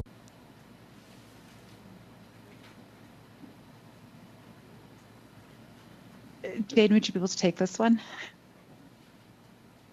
Sure. I think this is an area where we're illustrating the importance of updating our laws and regulations. This is an area where the science has evolved quite dramatically as our shifts in manufacturing and products have changed. So there is an emerging body of science that links exposure to microplastics with adverse human health outcomes. And they have now detected microplastics in blood samples. So we are seeing it very deeply in the human body. And we know from research that there are connections between some of the things in plastics that are endocrine disrupting. And my colleague, Dr. Petrine Rosier, in the prior panel, talked about some of the problems with endocrine disrupting chemicals. We know that EDCs are connected to reproductive problems and breast cancer and other forms of cancer and thyroid problems. So we really do need to take seriously what we're seeing in the science, the new science, the emerging science, and the existing science about plastics. Thank you. Thanks very much. Okay, Ms. Collins for 6 minutes. Thank you, Mr. Chair. I want to thank all the witnesses for their testimony. My first set of questions are for Dr. McDonald. Thank you for your comments on the need for clearer timelines and accountability to prevent multi-year delays and to provide certainty. But I wanted to start just by asking you a bit about the recommendation on safer substitution. Can you explain to the committee what's meant by safer substitution and how this could be integrated into SEPA? Well, this is actually what we see the watch list doing and why we think the watch list is so important, because it's an early warning system to warn that these substances are potentially ones that you want to avoid substituting if another substance is banned or restricted. We call that regrettable substitution when a substance is restricted and another substance replaces that substance, and it is just as, and we find out later that that substance is also toxic and of concern. So the watch list is really intended to try and avoid that regrettable substitution from happening by putting an early warning system out. These substances haven't been assessed, but there's suspicion that they're similar to other chemistries that have been assessed that could be toxic. Therefore, it's kind of it's an administrative list. It's not enforceable, but it is an early warning to say, don't use these chemicals potentially for substituting something else that could be banned. That's one of the powers of the watch list in my mind and why I like it so much and want to keep it in Bill S5. Thank you so much. You had also mentioned your recommendations, including the amendment to fix the public request for assessment mechanism. Can you go into a bit more detail about this amendment and why it's so important? Yes, this amendment is that there's a Bill S5 adds a new section where a member of the public can ask the minister to assess a substance to determine whether it is toxic or not. It adopts language from the existing SEPA that is used right now for something called the priority substance list, which is a part of SEPA which is rarely used. And that language is problematic because it doesn't clearly state that the minister has to give a clear answer of yes, no to such a request. And we've had an experience with this ourselves when we put in a request some years ago asking the minister to review plastics to determine whether they should be added to the toxic substance list. This is before plastics were added, obviously. And we got this a response from the minister at the time, I won't say who the minister was, that did not answer the question of whether plastics should be reviewed or not. And when we looked at SEPA and we thought, well, is there a way to press them on this? We saw that the language in actual SEPA just says something like the minister must tell you what they're going to do about it. I can quote it exactly, rather than saying the minister must give a clear answer of yes, no. And that is so we're asking for that language, which has been carried over into this new section from the priority substance list section, be amended to make it a requirement for the minister to give a clear response. That's very straightforward. Thank you. Thank you so much. I also just wanted to give you an opportunity to talk a little bit more about the confidential business information. It seems really clear to me that we need a higher bar for confidentiality claims, especially given what you had spoken to about the disparity between the U.S. and what Canada is doing. Can you talk a little bit more about that?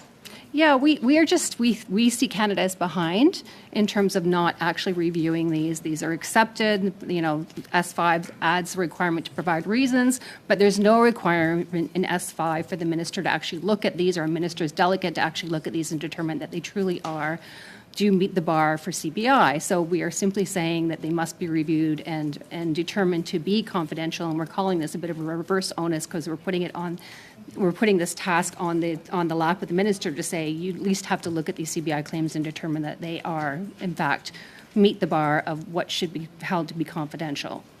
And this is done in Europe, it's done in the US, we just want Canada to start doing it too. Because there is evidence to show that there are frivolous CBI requests or CBI requests out there that do not meet the bar of CBI. Yeah, and is Canada doing any kind of auditing right now? Do we have clear data on it? Nothing that's been published publicly. No, there's no information at all in terms of how CBI claims are handled internally within the department. There's no public information. And so then maybe my last question, Chair, how long do I have? A minute and a half. Okay, great. Could you talk a little bit more about how Bill S5 establishes a new planning process to establish priorities for substance assessments and control? And you spoke a bit about this, but can you explain how your recommendations are going to address the gaps here? And then if there's time also, kind of additional accountability for actions to control toxic substances and how they might be enhanced. Yes, for sure. So clause, I think it's clause 19 and S5 sets out a new priority planning process. Once the bill comes into force, they'll have 2 years to set out a new plan that's going to identify the priorities under SEPA for the assessment and management of substances.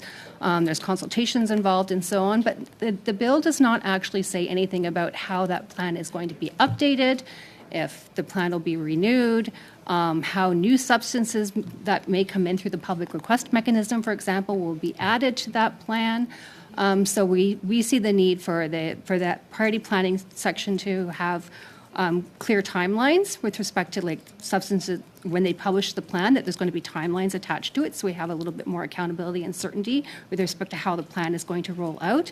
And we also think the bill should be amended to require the plan to be updated at least every 5 years, ideally like less than that, but those are our main recommendations. We'll have to stop there. Planning. We'll go to our second round, which is a 4-minute round, 4 and 2. Mr. Couric. Thank you very much, Chair, and appreciate the testimony from the witnesses. Mr. Thurlow, I'm wondering if you could unpack the implications of if this bill affects Canada's place in terms of the competitive environment regarding specifically the chemistry industry, since I know that's something that you're a part of, but the impact this would have on Canada's place in the world in terms of competitiveness. I think it would continue the 20-year legacy of Canada's extremely advanced position on chemicals management. That's why the part of the bill that Dr. McDonald just referred to needs to advance as quickly as possible, so we know what the future of chemicals management will be in Canada, and quite frankly, so that industry can start getting ready to respond to those inquiries. And if we get it wrong, what happens? Well, if we get it wrong, there is the opportunity for innovation to be deselected out of the country and go into other jurisdictions. On the confidential business information piece, there was one amendment from the Senate on living organisms, admittedly, where they required demonstrable need to be the test for the approval of a new living organism, and that is a marked departure from the risk-based approach. So speaking of the risk-based approach, some of the amendments that the Senate made affect that. Can you expand a little bit on why that may be problematic in terms of its effects on the industry and its the correlated effects on the safety of Canadians? If there's anything you'd like to speak. Well, on. I mean, I don't know about the second half of your question because we are part of a global marketplace, but what I would tell you is that if innovation was going to happen and there were potentially confidential business implications, that innovation wouldn't happen in Canada. And similarly, industry wouldn't invest in the most modern technologies that they've developed in other countries either, right? Because if it would have to be deployed in Canada with the potential of that confidential business information being put into the public domain, Canadians would not benefit from those newer environmental technologies, for example. Just to clarify, you're saying that if we don't get it right and end up creating a less competitive environment, we may actually negatively impact the health and safety Canadians. That is very much the case. Okay. So you talked about, in your opening statement, the need to add precision to substance designation. And I think certainly that's incredibly important, and I would suggest it should probably be one of the biggest focuses of this bill, first when it was introduced in the last Parliament, and the more than year-long delay that we have before us now, and the bill we have before us. But I'm wondering if you could expand as to how you would see to ensure that added precision is in fact brought forward, and if there's any suggestions that you would make to the wording of the legislation we have before us. There's about a minute. So. Yeah, thank you very much. So absolutely. And what we've seen through approximately 4,300 risk assessments is that Health Canada or Environment Canada will identify an exposure that is of concern and an exposure that needs to have a specific risk management instrument created. But it's not all exposures. It's not all forms.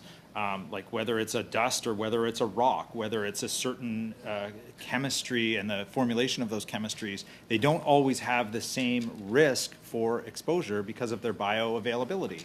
So we would suggest an amendment, it's section 77 2.1, that would allow for the ministers to offer more precision for what they want to manage. This is incredibly important for Schedule 1, Part 1, because as someone on the previous panel noted, there is a default to prohibition.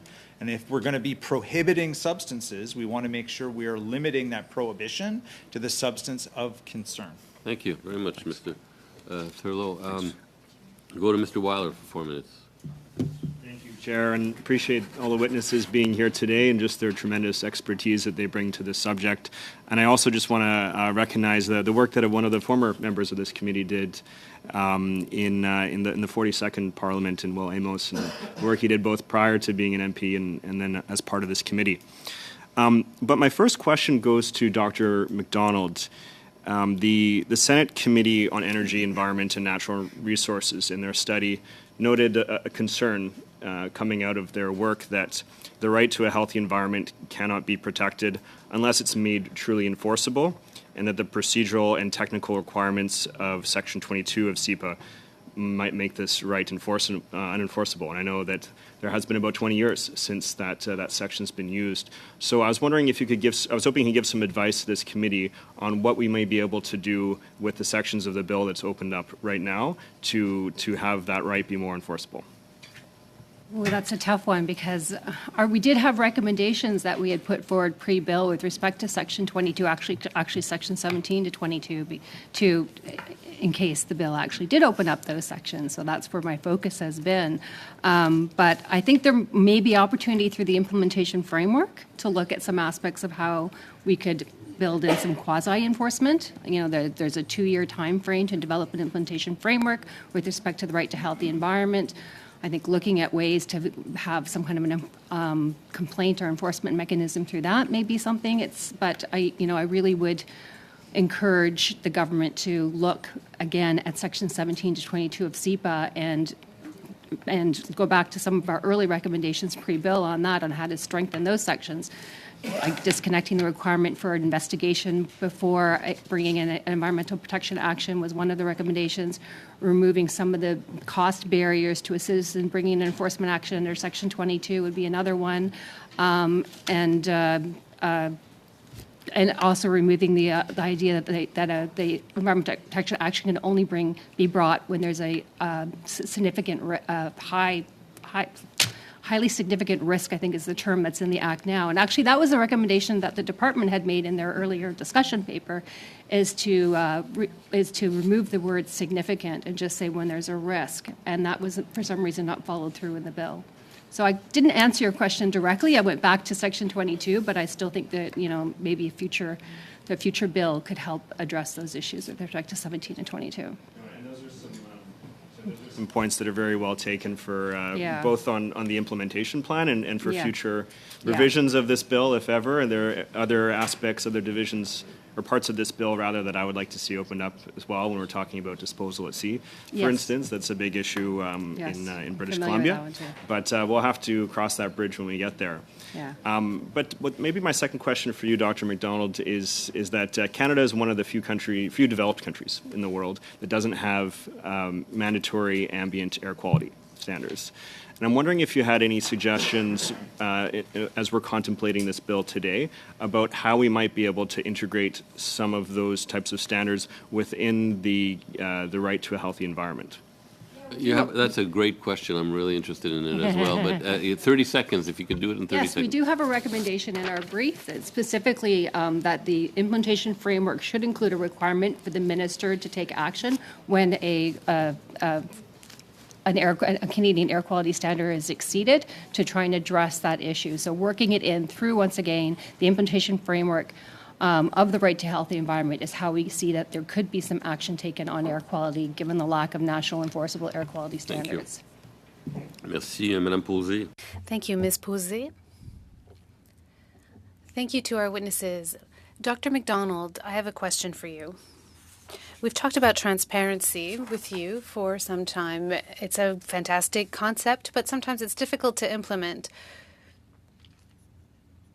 There are some parts of transparency that should be strengthened in S5, and you named a few examples.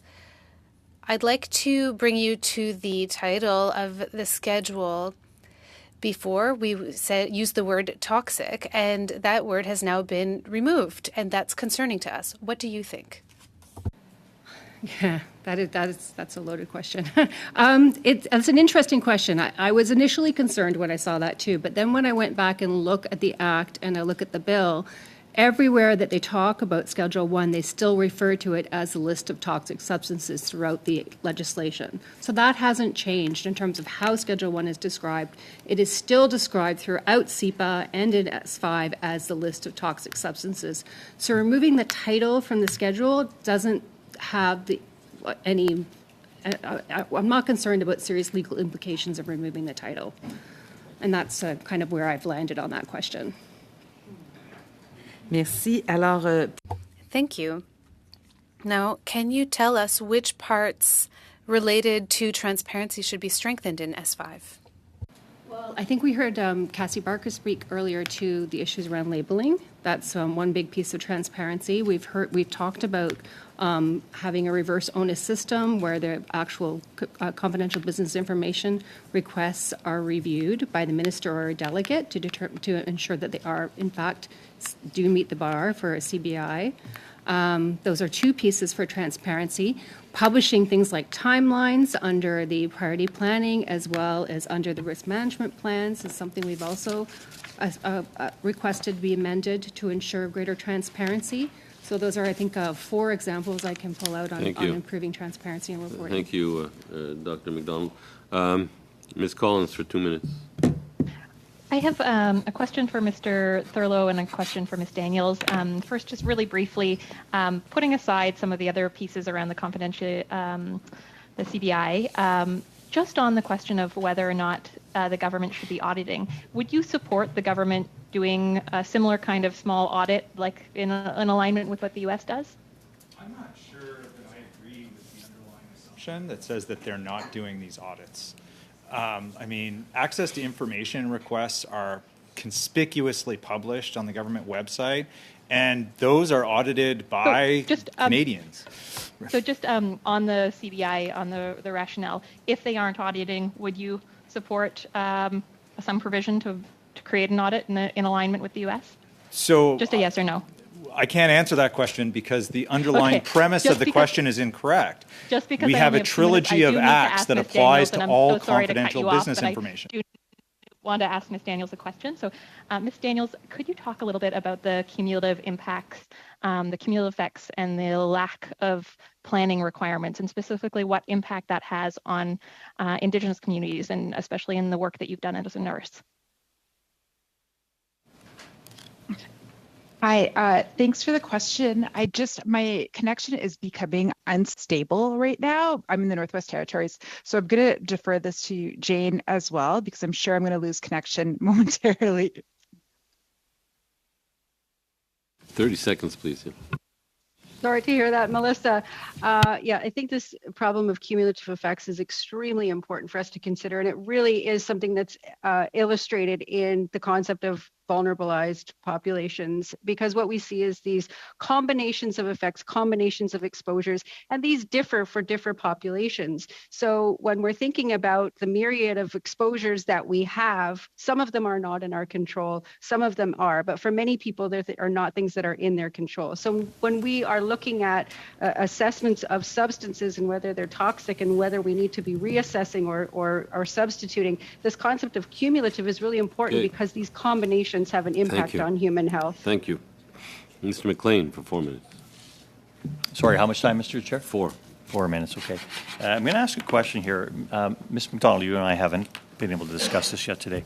The right to a healthy environment, I'm going to just read this here. Bill S5 seeks to amend CEPA to recognize the right of every individual in Canada to a healthy environment. The bill requires the Minister of the Environment and the Minister of Health to develop an implementation framework within 2 years that would set out how this right will be considered in the administration of the Act. The ministers would be required to include in the framework more information on how the right would be balanced with social, economic, health, scientific, and other relevant factors. All these things coming into one definition. One thing we always lack when we do this is the precision around what these definitions are and the right to a healthy environment. We do talk about the importance of health in Canada and the importance of health outcomes, mortality and morbidity being the most prevalent measurements we have on this that continue to improve in Canada.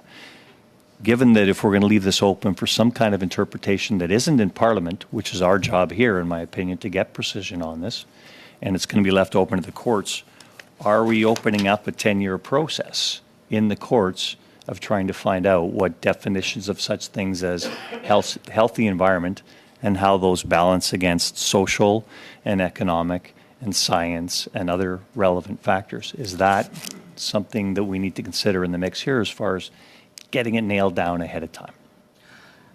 We actually would prefer the right to just be stated as a right to healthy environment without the inclusion of those consideration of those factors. We understand the government wants to leave that in, and I think it is exactly because of your concern about potential litigation, so that they can balance out the right against other things. But we are concerned that by including factors and so on, you can undermine the right. But I think in terms of defining the right, we've looked at legislation throughout Canada. There's, the right is there is legislation in Quebec, Ontario, Yukon, Northwest Territories that recognize different forms of the right to healthy environment, and none of them have defined the right. So yes, if nobody's defined the right and it's in front of the courts repeatedly, are we not leaving it open to somebody's interpretation of what this means? And let me give you what I think is an example, although I'm making it up on the fly. When people live in cities, they forego certain health benefits of living in the country because they actually have other benefits that contribute to their life as well.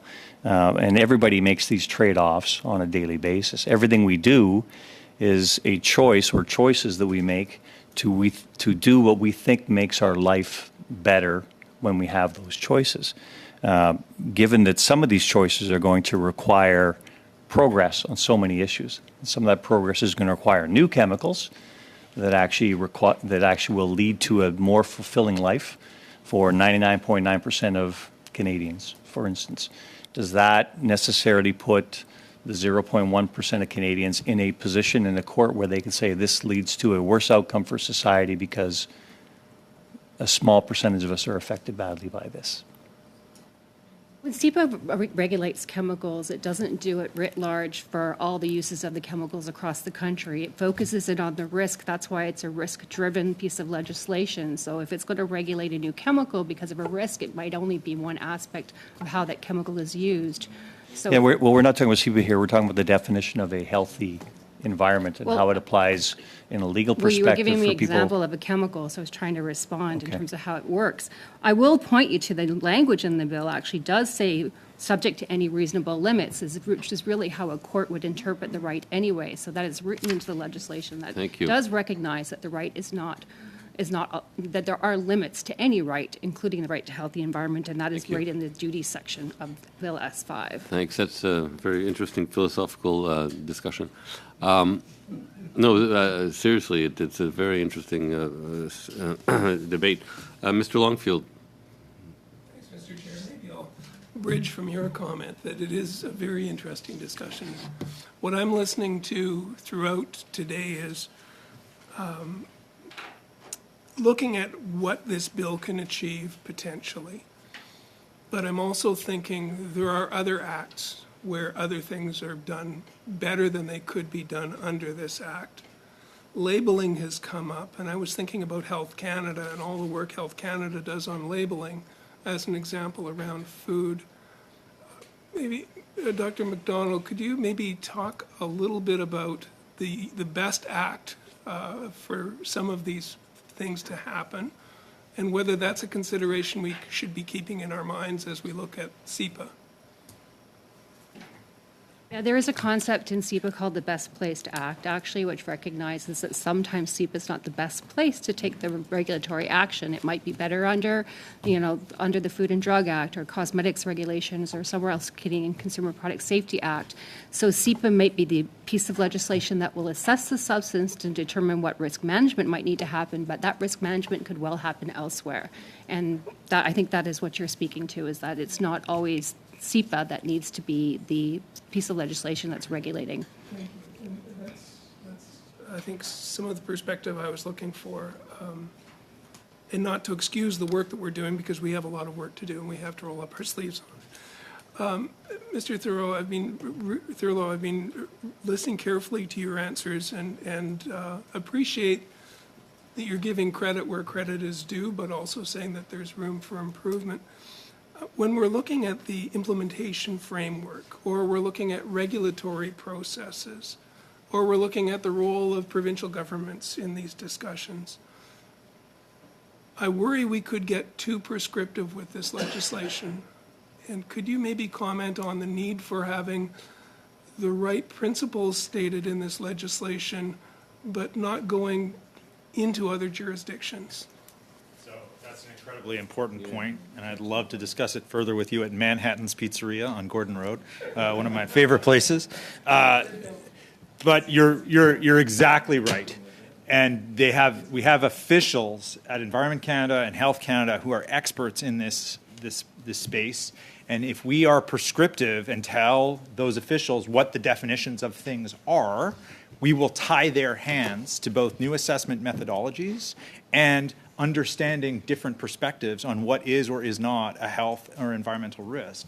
And that is why the breadth of the statute that we have here in front of us will afford that discretion into the future.